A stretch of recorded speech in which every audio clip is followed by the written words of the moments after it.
Let's talk about understanding the output from SPSS. So it's pretty easy to run these different statistical tests in SPSS. You'll be able to pick up on that pretty quickly. I think the trickier part, well, the two tricky parts, knowing which test to run and why, and then being able to properly interpret the output that you get. So you need to know what those numbers mean in order to interpret and report the results accurately in order to draw proper conclusions based on the analysis of your data. So this is the output from a one sample t-test. In this situation, we're comparing a sample mean to a known population mean. So there's just one sample. So you're going to get two tables, this first table, this second table. This will pop up in your output window. The first table is simply giving you descriptive statistics for the variable of interest. So it tells you in this case there were an N of 16, so 16 students, and then their mean was 72.63, the standard deviation, and the standard error of the mean. Okay, so this gives you the basic statistics. The second table gives you information about the difference between the means. So we're comparing the student scores to the school average. So you know the school average is 85. Okay, so that's what it means right here by test value. When you run the one sample t-test, you have to make sure that you set this correctly to give it a test value.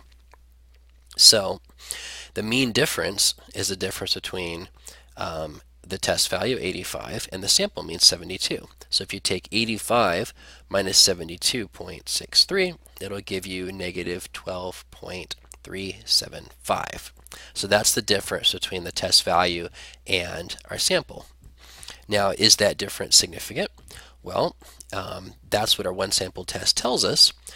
It gives us a t-statistic of negative 3.736 with 15 degrees of freedom, and that is significant.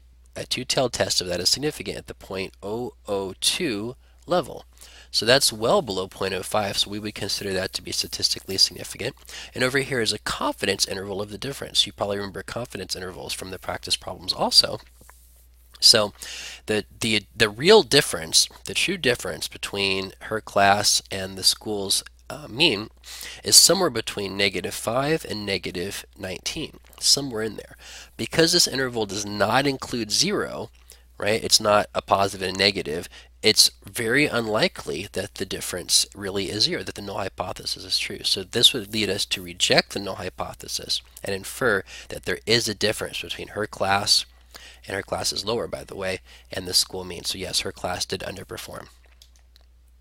Okay. Here's sort of an enlarged view of this. So this shows you the degrees of freedom. Again, that's n minus 1. So there's 16 students. Minus 1 is 15. Test statistic, associated p-value, confidence interval, and the observed difference. Okay, dependent t-test. So here we're comparing the students' pre-test scores to their post-test scores. Is there a significant difference? So here it actually gives us three tables. The middle one's not of particular interest to us. So here's the first one, and then the third table actually. So the first table provides descriptive statistics for both sets.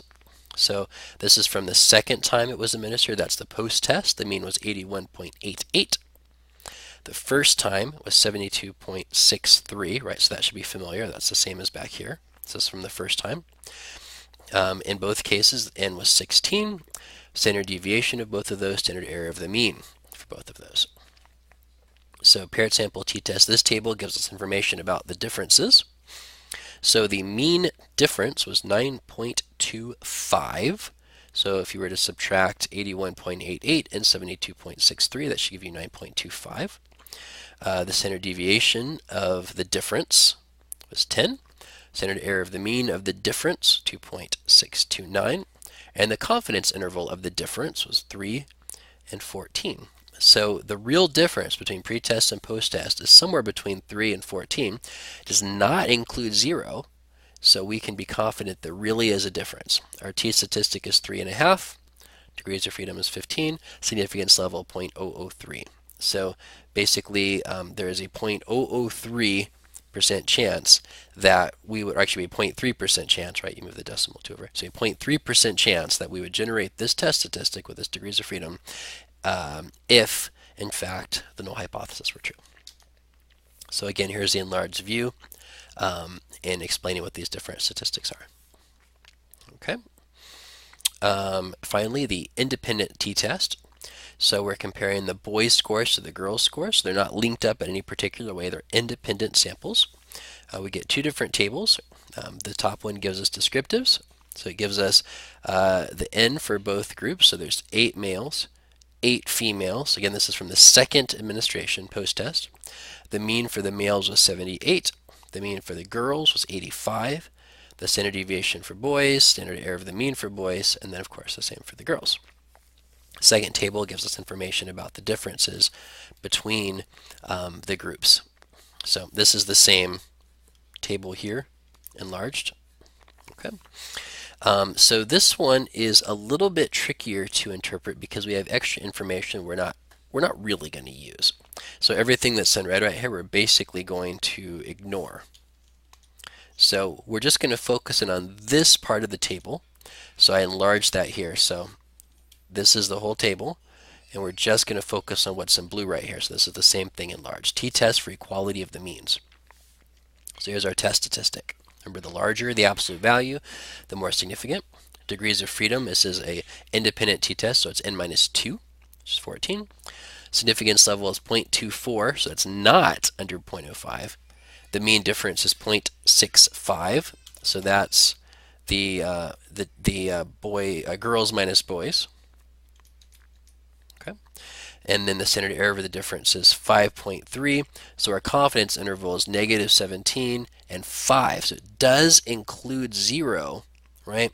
So we're not very confident that this is a true difference, a true gender difference. We fail to reject the null hypothesis that the means are the same. So how do we report these t-statistics? To do so, we need the following information. We need to know the degrees of freedom, the test statistic, and the significance level. And you can get all of that from the SPSS output. So we have the t-statistic, the degrees of freedom, the significance level. So remember, all 3 of those types of t-tests provided this information. The only one that was tricky was the independent samples t-test, because look, you have significance level here, here, and here. There's 3 different ones. So we just want this one right here. That's why you have to be careful when you do an independent samples t-test. So I won't get into exactly what this is about. We've talked about statistical assumptions, and there's certain statistical assumptions that come into play with an independent samples t-test that has to do with equality of variance between the 2 samples. In this case, they are equal, so we would use this information here. If they weren't equal, you'd use the information on the bottom, but we're just going to always use this information right up here for this class because we're still learning.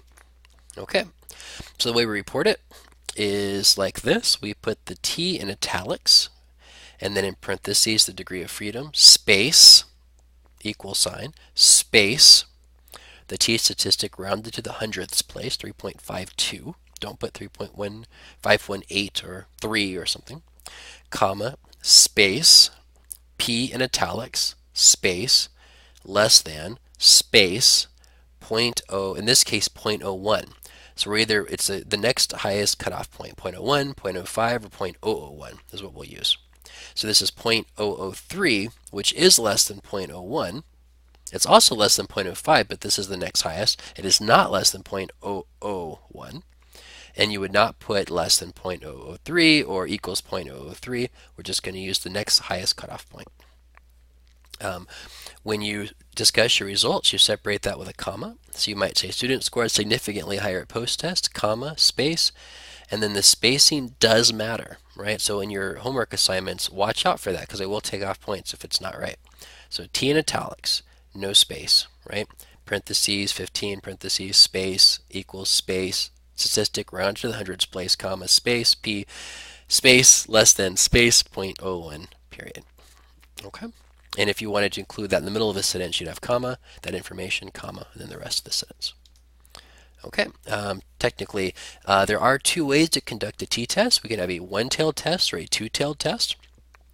In this class, we're basically just going to use a two-tailed test to keep things a little simpler. We're still learning.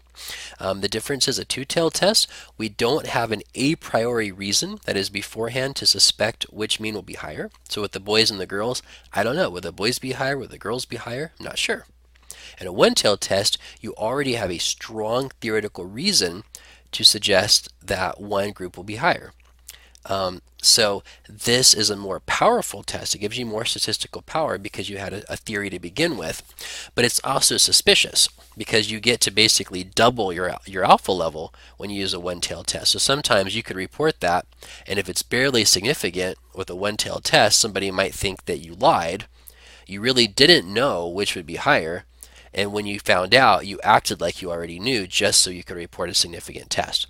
So a lot of people will always report two-tailed tests just to be conservative and just so people won't be skeptical of their results.